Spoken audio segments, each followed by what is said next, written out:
seja bem-vindo, bem-vinda. Estamos iniciando mais um Encontro Casual aqui no Luxo FM. Eu vou começar aqui pedindo para você se inscrever em nosso canal, compartilhar esse vídeo e dar o like lá, fazer todo o ritual, enfim, para a gente levar mais longe histórias que a gente conta aqui, como a que eu vou contar hoje desses dois músicos instrumentistas que estiveram no projeto Sonora Brasil do Sesc no final de semana do dia 18 aqui em Ijuí e vão conversar com a gente agora. O Fernando César e o Thiago Tunes, sejam bem-vindos, tudo bem? Tudo jóia, Douglas. Prazer estar aqui com você. Pois é, geralmente a gente começa aqui voltando no tempo, eu vou fazer a mesma coisa com vocês. Como é que surge a música no caminho de cada um aqui? Fernando, pode ser contigo primeiro? Pode sim. A minha família é uma família extremamente musical. Meu bisavô era seresteiro, meu avô era mestre de banda, o meu pai também tocou, era um chorão, né? Eu e meu irmão somos músicos. Os nossos filhos parece que estão se encaminhando para isso também. Não escapa ninguém, então. Até agora não escapou ninguém. Até agora não está escapando ninguém. Você estava falando aqui, a gente estava falando fora do ar, não é de Brasília, né? Eu sou um brasiliense nascido no Rio.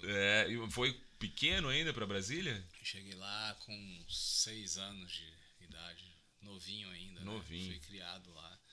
A minha musicalidade se aflorou lá em Brasília.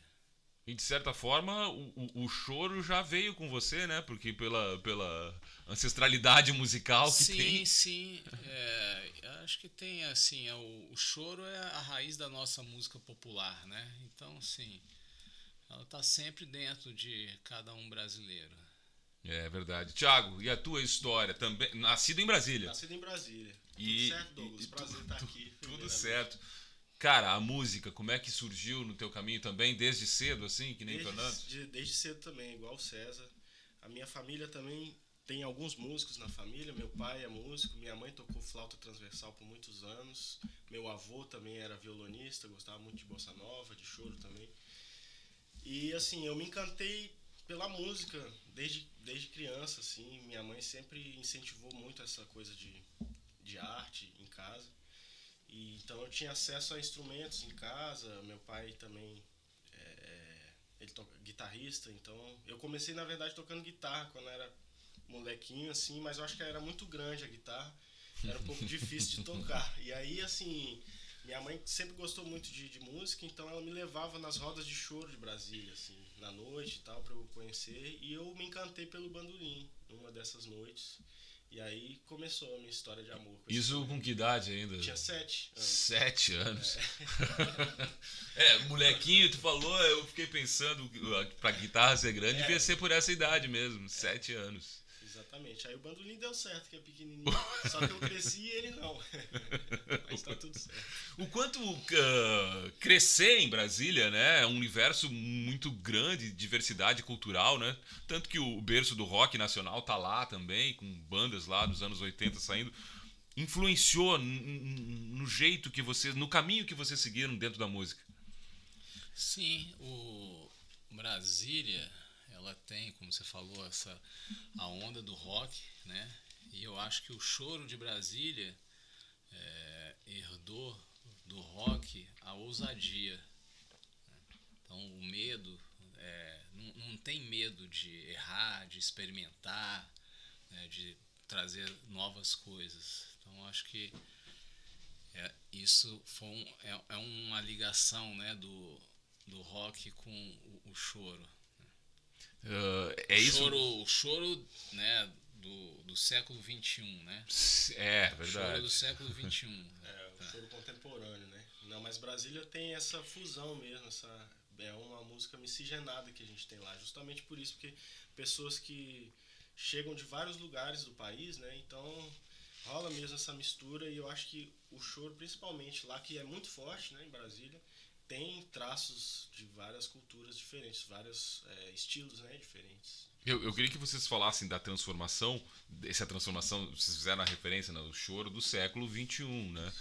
Mas antes disso, de falar das outras influências dessa diversidade cultural, como eu disse, de Brasília, que também aparece e o que vocês ouvem dentro dessa diversidade e que levam para esse trabalho que vocês fazem.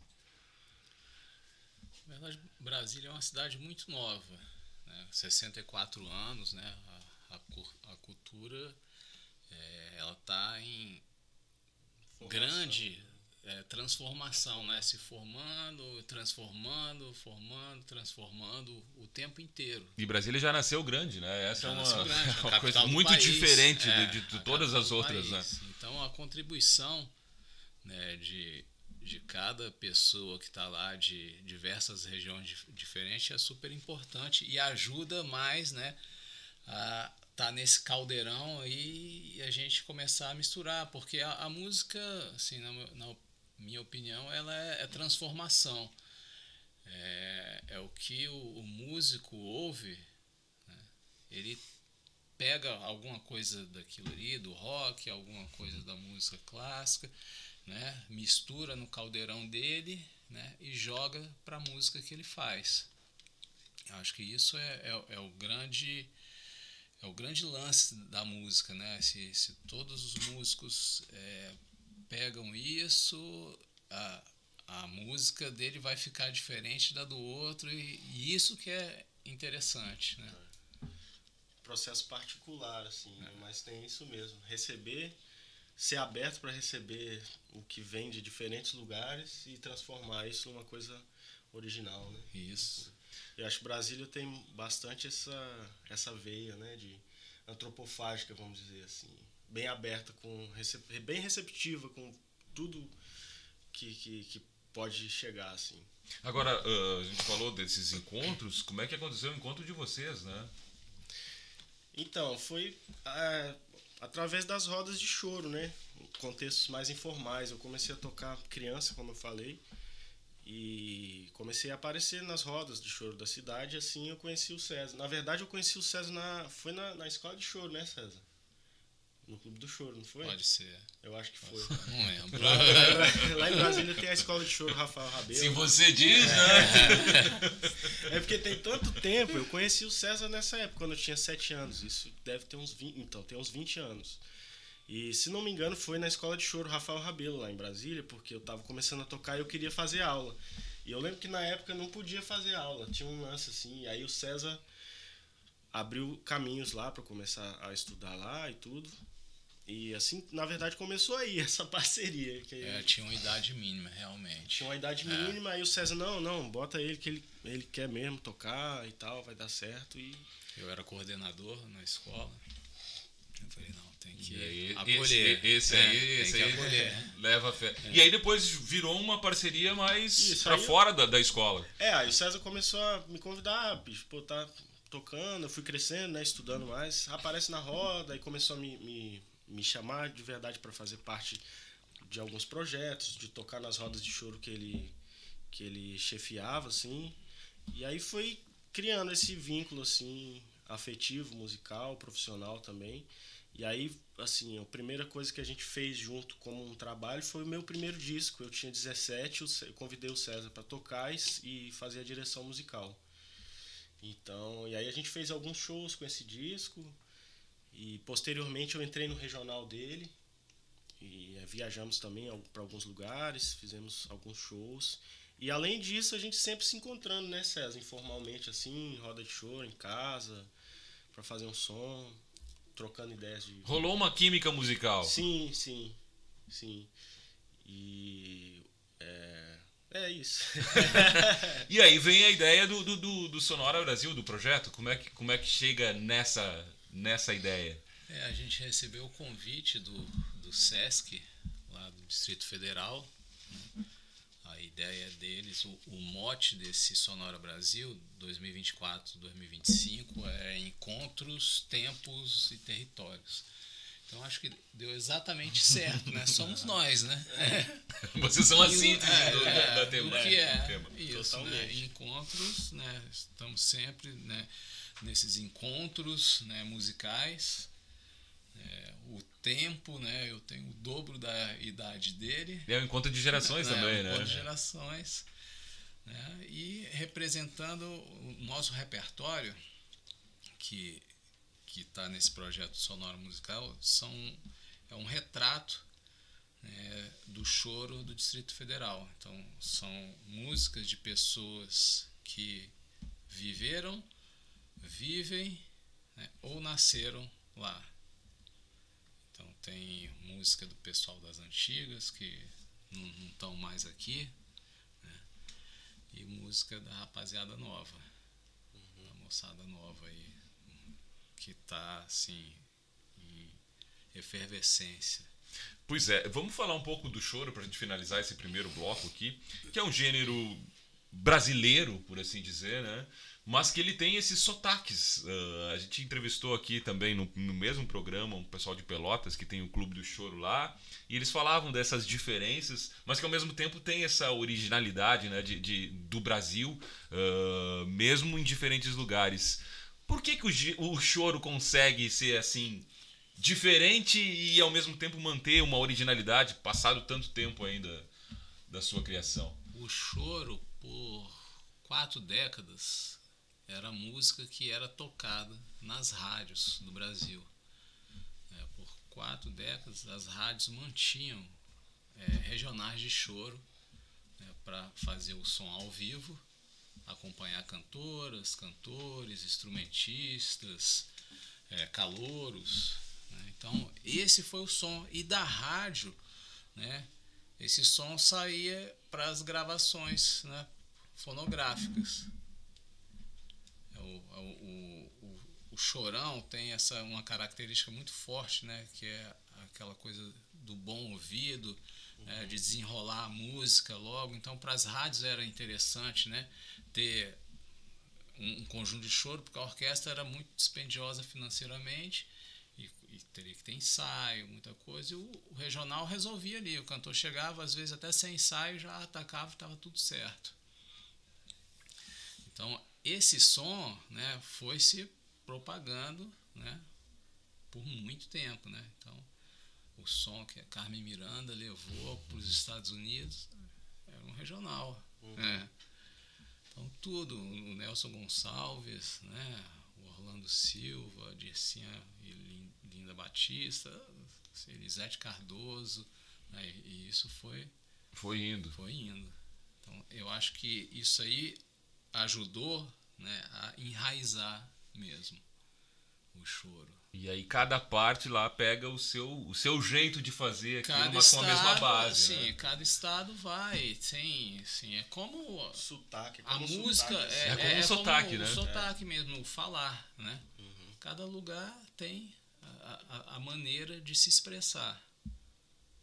E vocês conseguem perceber isso agora, fazendo esse circuito, né, do Sesc, percorrendo vários lugares do país? Dá pra ver e sentir isso, esses sotaques diferentes dentro do choro?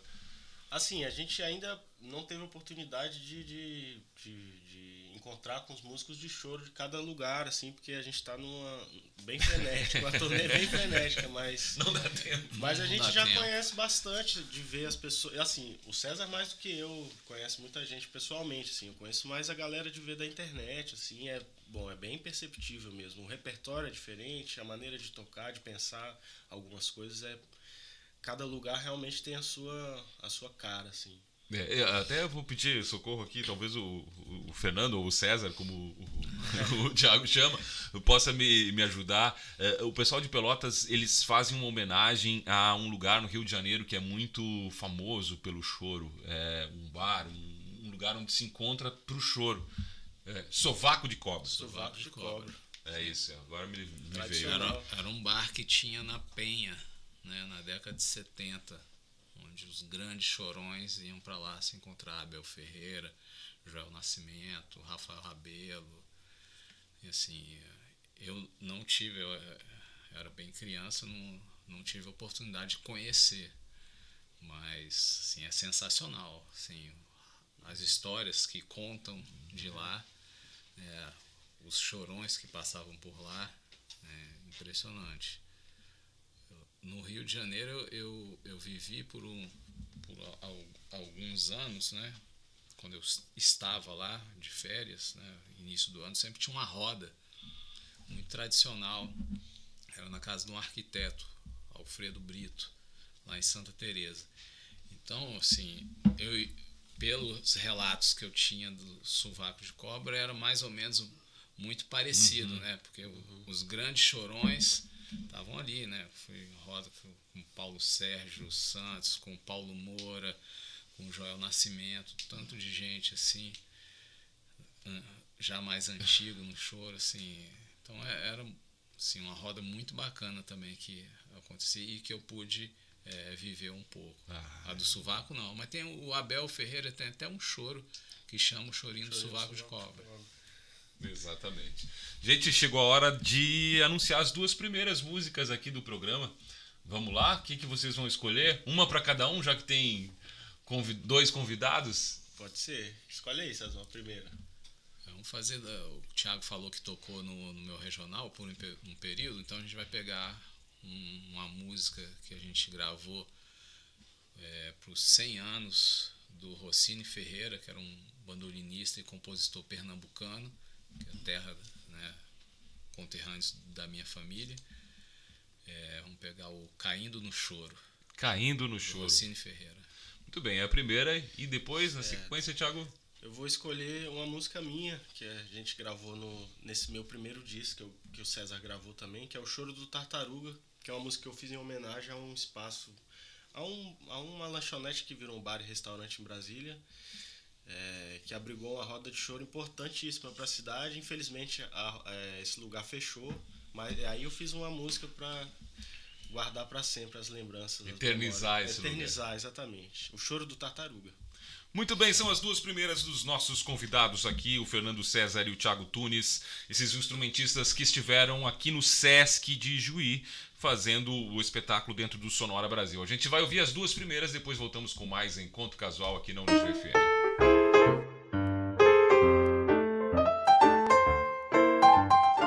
Estamos seguindo a conversa aqui do Encontro Casual, recebendo esses 2 músicos e instrumentistas, o Fernando César e o Thiago Tunis, que estiveram no projeto Sonora Brasil do Sesc no dia 18 aqui em Juí. Estão conversando conosco.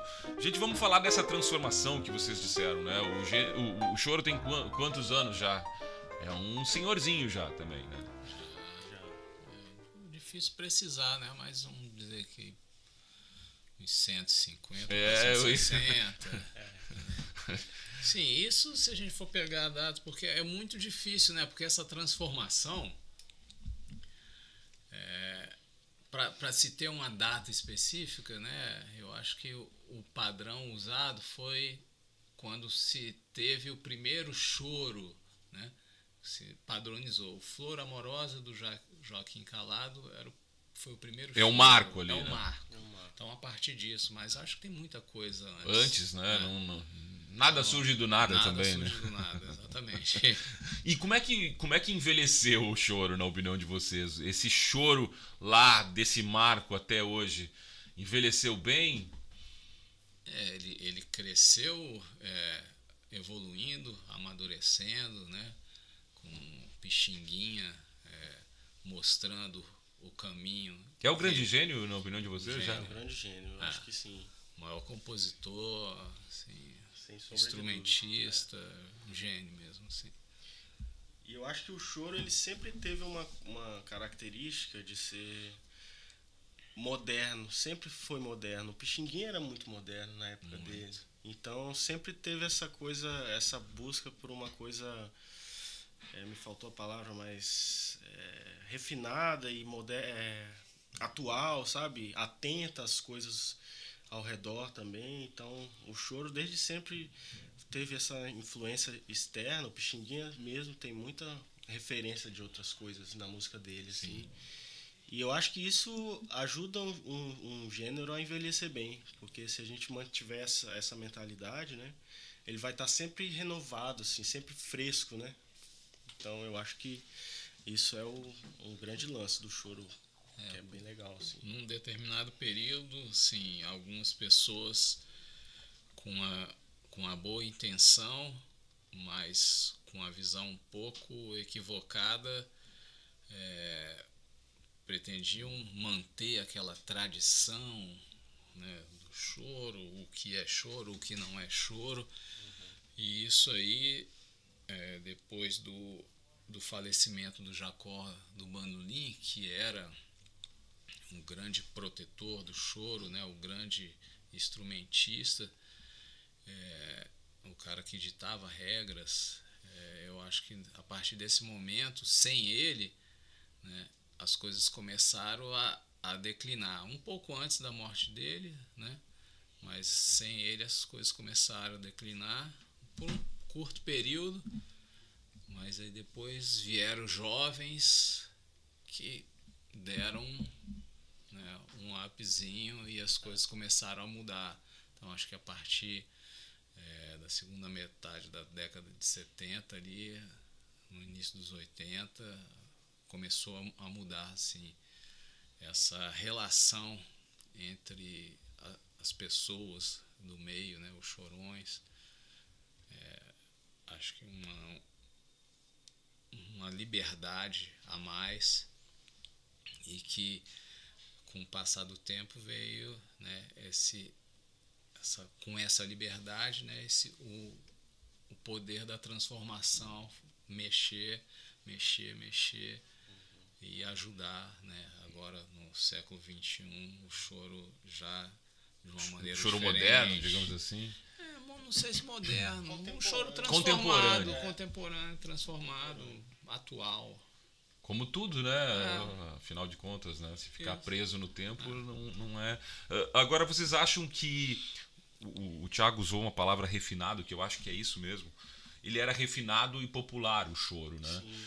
Ele continua refinado, mas hoje já não é mais tão popular. Ou é popular, ele só não encontra espaço nas mídias. Eu acho que é a segunda opção. É a segunda opção? Eu acho que sim. O César falou do lance do choro nas rádios no século passado, né? Então acho que nesse período foi o ápice da popularidade mesmo, assim, por causa disso, né? Tá sempre em evidência na mídia. E não tem jeito, né? A mídia é onde a coisa chega para as pessoas, né? Então hoje eu vejo assim o choro um tanto quanto nichado, assim. Algumas pessoas que vão atrás por si próprias, assim, não é uma coisa que está em evidência, né? Tem que garimpar lá para achar, né? Um pouco, assim, um pouco. Mas como tem toda a história, toda a trajetória, muita gente que já conhece, assim, por causa do pai ou do avô. Então, os jovens, vários têm já uma referência do que é o choro, assim, não é totalmente uma coisa exótica já, entendeu? Eu acho que sempre teve uma tradição muito forte, né? Então, acho que isso continua. Vou fazer uma pergunta daquelas bem difíceis de responder. Vou escolher o César. O César é melhor para essas coisas. Só pela idade, um pouco mais, porque talvez ele tenha mais subsídio para responder. Por que o choro perdeu esse espaço dentro da mídia mesmo, né? Como outros gêneros também perderam, mas aí eu vou falar especificamente do choro, que tinha toda essa originalidade aqui, essa raiz brasileira e a popularidade dentro das rádios. E por que foi ficando cada vez menor esse espaço? Foi menos compositores que conseguiram colocar essas músicas dentro das rádios, enfim, que eu sei que não é um fator só, né, César? São vários fatores, né? Assim, posso dizer que o capitalismo é cruel, né? E selvagem. Talvez seja assim, a primeira, o mercado dita, né? Vem alguma pessoa que tem poder, muito poder financeiro, e fala, não, eu acho que lá na Europa estão fazendo esse tipo de som, a gente vai fazer aqui esse tipo de som. Então vai deixando para trás, né? Aquele lance, né, que o choro ficou parado também um tempo, né? Foi no tempo, a coisa veio meio água abaixo na época da ditadura, né? Então, assim, não sei se tem uma influência direta com a ditadura, assim, mas foi nesse período que a coisa decaiu. Começou a decair. Então, lá no começo, né? Depois voltou de leve, assim, porque na verdade, assim, como é a raiz e assim, os militares gostam, né? Sim. Os militares, provavelmente os militares naquela época, né, que estavam também, assim, é a parte da raiz da cultura musical deles, né? De todo brasileiro. Então, assim, o meu ponto de vista é o lance do mercado mesmo. O mercado é cruel, né? E uma música instrumental fica mais complexa ainda, né? O mercado querer, né, botar para frente, né, uma música instrumental. Pois é, às vezes a gente é taxado de música de elite, assim, o maior absurdo do mundo, né? Exatamente. Música de elite, porque aí equipara a gente à música clássica, a música erudita, que não tem nada a ver, cara. Assim, tem elementos, né, obviamente, que são comuns, né, mas uma coisa é uma coisa, outra coisa é outra coisa. E querer dizer que o choro, né, é uma música extremamente popular, né, de origem dos negros escravizados, é uma música de elite, assim, é muita loucura. Não tem como, não tem como. Agora, como é que faz para manter o choro? O choro tá vivo, né? Tá muito vivo, diga-se de passagem, mas para ele ganhar essa força, dá para reverter essa situação, ele ganhar de novo um protagonismo? Tô falando em termos de mídia mesmo, assim, conseguir algum espaço dentro, ou vocês acreditam que é difícil isso acontecer? Acho que na atualidade não acontece. Assim, o que acontece é isso, esse trabalho, né, num Brasil de 220 milhões de habitantes, né, esse trabalho de formiguinha, né, que são mais formigas fortes, né. Em Brasília, o Clube do Choro é muito forte, tem uma escola de choro. O Rio de Janeiro também tem, né? A escola do Rio está em Floripa, está em Roterdã, na Holanda, né? Então os estrangeiros estão tendo muito interesse no choro. Então, eu vou para a Europa, tem uma escola em Roterdã de choro, né? Tem um clube do choro em Paris, tem um clube do choro em Toulouse, né? Tem um em Viena. Então esse é o trabalho, sim. Esse é o trabalho, né? Que aos poucos a coisa vai ganhando mais espaço, mais gente, né? Estrangeiros se interessando, e aí não se interessam só pela música, se interessam pelo resto da cultura, se interessam em falar o português. E tudo isso vai fortalecendo. Atraindo para o Brasil, né? Digamos, para a cultura brasileira. Isso vai se fortalecendo. Quem sabe, né? Um dia, né, dando aquele reloginho, bem devagarzinho, vai dar a volta e chega de novo lá. Não, e outra coisa também, aquele projeto que a gente fez de circulação pelas escolas, levando choro pelas escolas, também é uma coisa que é fundamental, assim, para as gerações futuras, né? Assim, a gente plantando o futuro do gênero. Se a gente quer ter alguma coisa, a gente tem que ir na escola. Não tem outro caminho, né? Não tem outro caminho. Música nas escolas é uma coisa faço fundamental. Um projeto lá há alguns anos, levando choro para dentro das escolas públicas do DF. Porque, assim, as crianças não têm oportunidade de conhecer. Não tem contato. Conhecer, não tem contato nenhum. Então, ela pode até dizer que não gosta, mas ela precisa conhecer para dizer que não gosta. Exatamente. E aí, quando conhece, é difícil não gostar. Não gostar. Esse eu acho que é o caminho. A gente vai falar um pouco mais sobre isso depois, no próximo bloco, mas agora chegou a hora de vocês anunciar mais 2 músicas aqui do programa. O que a gente ouve agora? Qual era, César?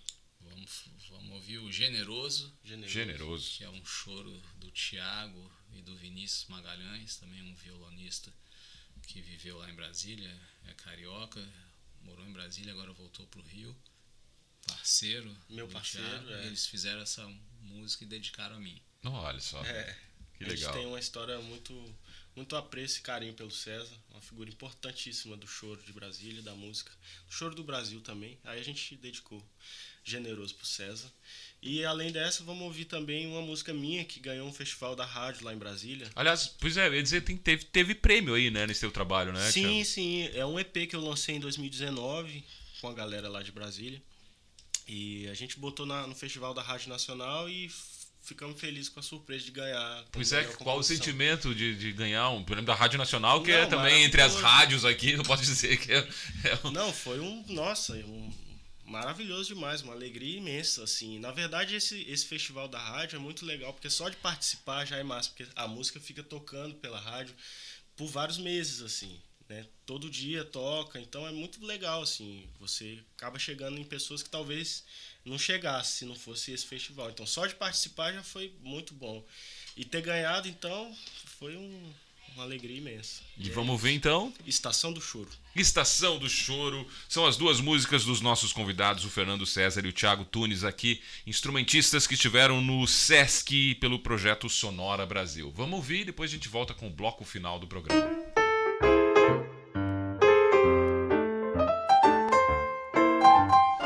Estamos de volta com o Encontro Casual aqui na Unijuí FM, recebendo o Fernando César e Thiago Tunes, instrumentistas, músicos que estiveram aqui pelo projeto Sonora Brasil do Sesc.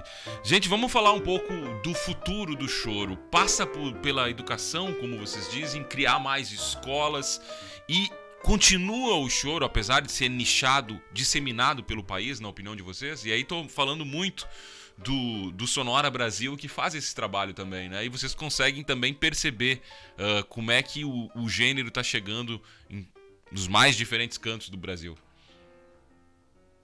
Eu acho que a arte, né, toda a arte, tinha que estar dentro das escolas públicas, para começar, né, de verdade. Não só como matérias para você passar no vestibular, responder umas coisas, não. A arte de verdade, né? Eu tive em Cuba agora, dei umas oficinas nas escolas de música, assim, que são um sonho, né? Durante o dia, né, os adolescentes, fui em escolas também de ensino fundamental. As crianças e adolescentes passam um dia na escola. Primeira vantagem. O dia na escola, com comida, né? E educação, toda assistência ali. Né? Um período fazem as disciplinas, né, corriqueiras, e o outro fazem música.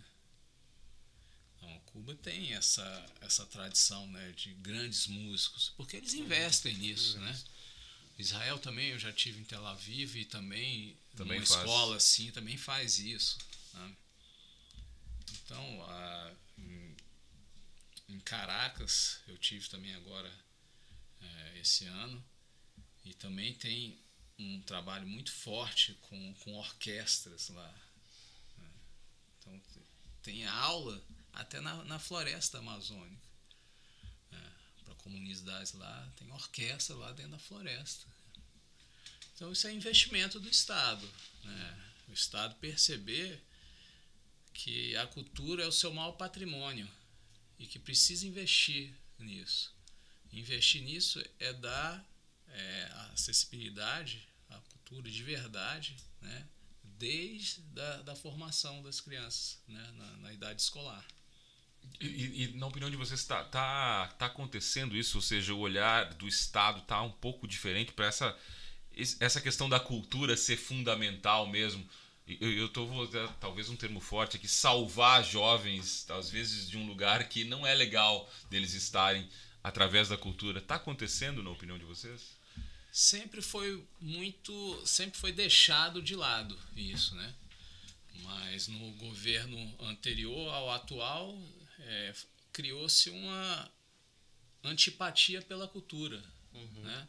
Então a cultura, os fazedores de cultura eram pessoas, né, não gratas para o governo. Sim, e aí realmente a gente ainda teve a pandemia, foram anos difíceis, né? Agora as coisas estão começando a retomar, né, o que vinha sendo feito antes, mas ainda é muito pouco. Precisava ser mais, né? Precisa ser mais. E Thiago, eu vou pela tua idade de novo aqui. Para o jovem, o choro precisa chegar de uma maneira diferente para falar essa linguagem do jovem de hoje? É uma linguagem muito digital, sim. Tá tudo no celular. O que tem que acontecer para a gente conseguir captar, para levar o choro até esse público? Eu acho que a primeira coisa é estar onde os jovens estão, né? Então, usar a rede social, a internet, a gente conseguir chegar nesses lugares, a gente consegue atingir um pouco mais. Mas, assim, eu me sinto feliz, inclusive, de representar o choro e ser jovem, porque eu vejo que quando alguém... Passo Fundo mesmo, a gente foi fazer um show lá, fizemos um show lá na terça-feira, na quinta-feira, e tinham vários jovens, assim, adolescentes, pessoas com 20 e poucos anos, assim, e quando me viram tocando, acho que teve aquela coisa de se identificar, entendeu? Claro. E ver assim, pô, que legal, o cara novo tocando, assim, uma parada que nunca ouvi e tal. Então eu acho que eu me sinto feliz de poder representar isso, mas eu acho que ocupar esses espaços e onde os jovens estão, entendeu? E assim, tentar mostrar que a nossa cultura é a nossa música, né? O choro é a nossa música primeira, assim, né? Original e tudo. É isso. Isso aí eu faço sempre, né? Desde a década de 90. Tinha uma casa em Brasília, não sei se o Thiago chegou a conhecer, o Gates Pub. Uhum. Era uma casa que tinha muito jazz, a música instrumental ali, mas o foco no jazz. E a gente queria tocar lá, né? A gente achava que era importante, porque era uma frequência de jovens, né? E a gente queria, mas era um lance meio travado, assim. E aí a gente conversou com a Rosa Passos,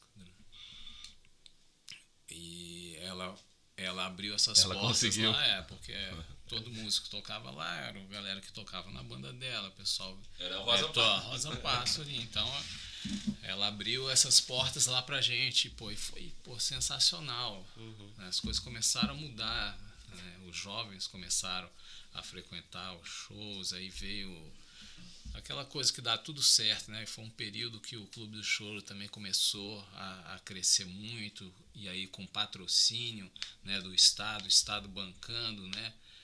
Aqui daí criou a escola de choro, Rafael Rabelo, então foi aquela coisa uma que ascensão, uma ascensão e chamando a atenção dos jovens, claro. Claro. Uhum. Se tem esse espaço, né, começa a aparecer.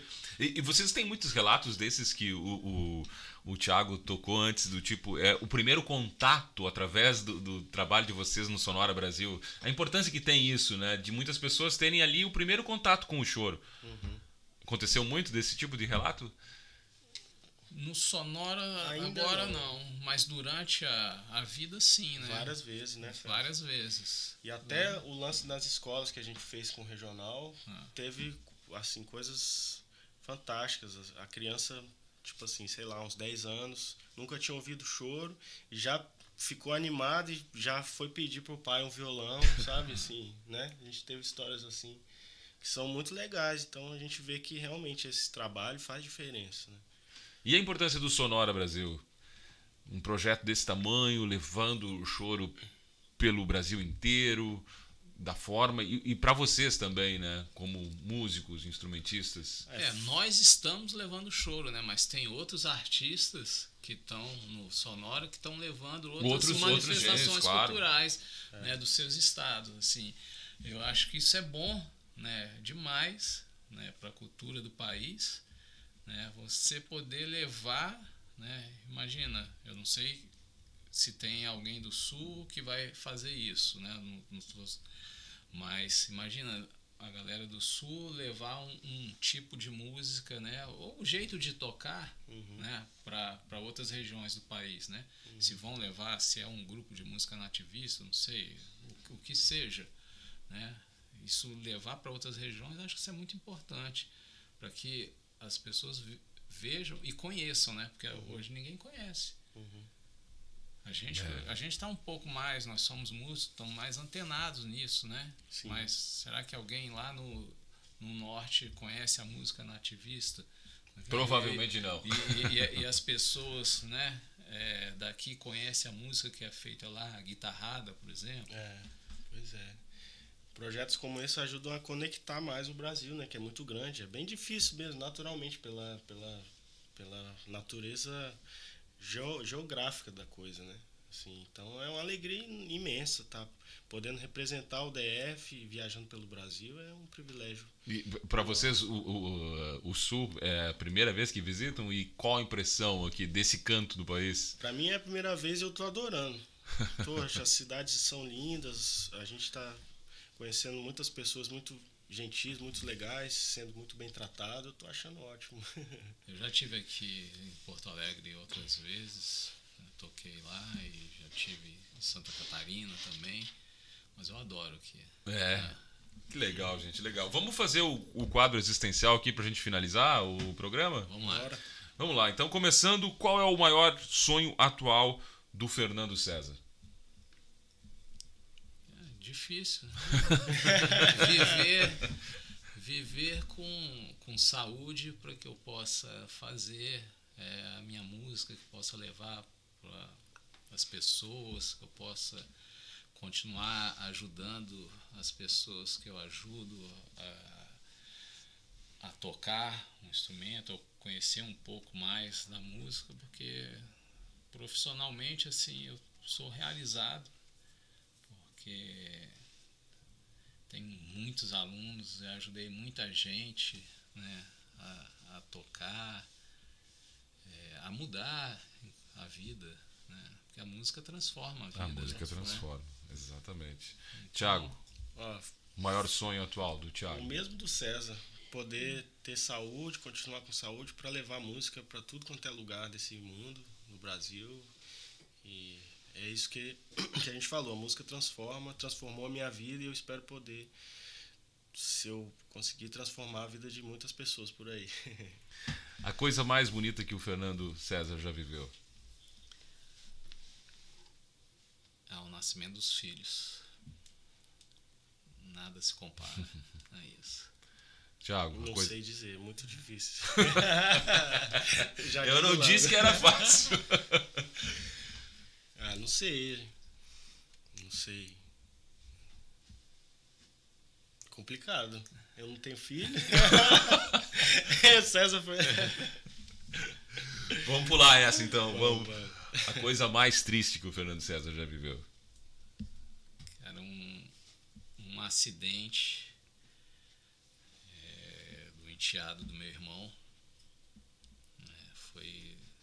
Esse dia eu estava até comentando, foi o dia mais triste da minha vida. Que gerou uma condição que ele tem hoje e que realmente, assim, ele fica impossibilitado.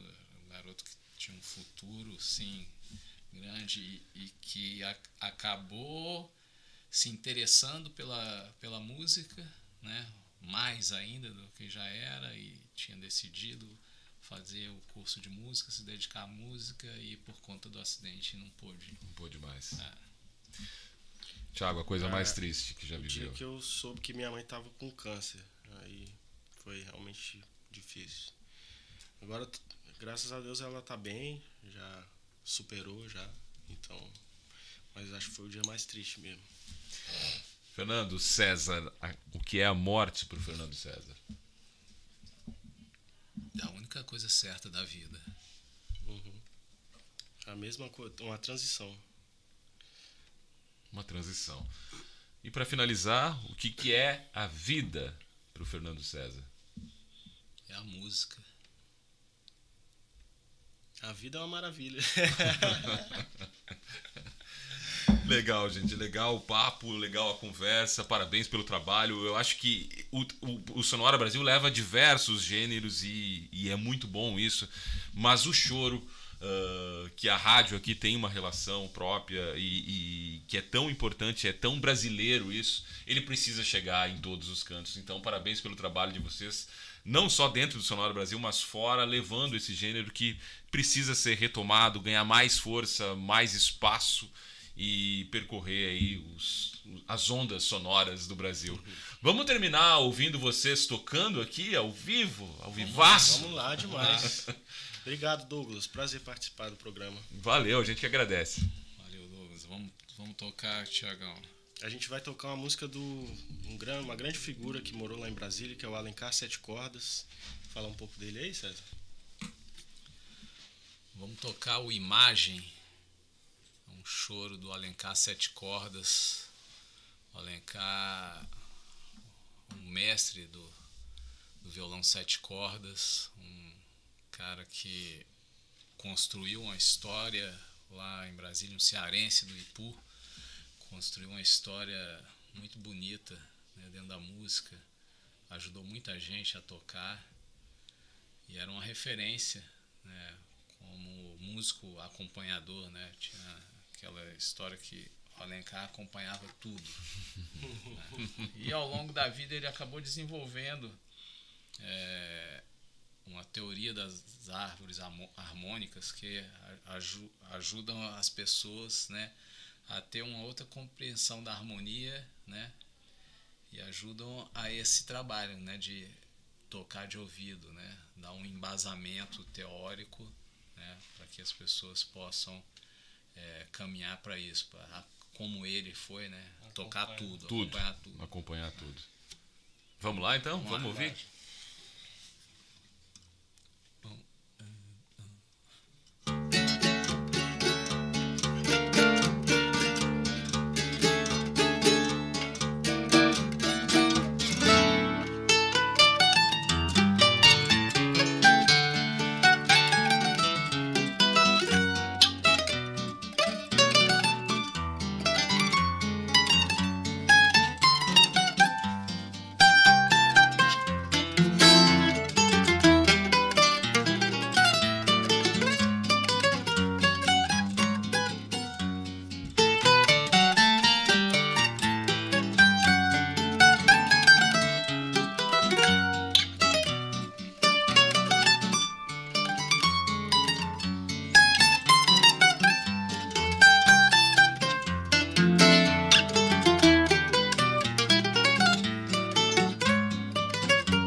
Fernando César e Thiago Tunes ao vivo aqui no Encontro Casual da Unijuí FM. Vamos fazer mais uma, gente, pra gente finalizar em alto astral o nosso Encontro Casual de hoje. Vamos tocar uma música do César que ele fez em parceria com o irmão dele, o Hamilton de Holanda, que é bandolinista também. Essa música eu tive a honra de receber deles para fazer o primeiro registro fonográfico dessa música. Eu tive esse prazer de gravar no meu primeiro disco. E o César gravou ela depois também com o regional dele. Mas é isso, vamos tocar Chuva. Falar alguma coisa aí sobre essa música? Já falou tudo. Não, a gente compôs essa música quando a gente fez 25 anos de música. E aí a gente falou, pô, a gente não tem nada junto, vamos fazer uma música a gente ia fazer um show para comemorar, e aí fizemos esse samba choro. Vamos lá, vamos ouvir Chuva então.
Tá aí, Fernando César e Thiago Tunes, mais uma vez obrigado aqui pelo trazerem um pouco da sonoridade de vocês, não só para a Ijuí, mas para nossa rádio aqui, as ondas da Unijuí FM. Muito obrigado. Prazer estar aqui com vocês, aqui, conhecer Ijuí e conhecer a Unijuí e estar na FM Unijuí. Valeu, Douglas. Valeu, Douglas. Finalizamos assim o Encontro Casual. Final de semana que vem tem mais convidado, convidada por aqui.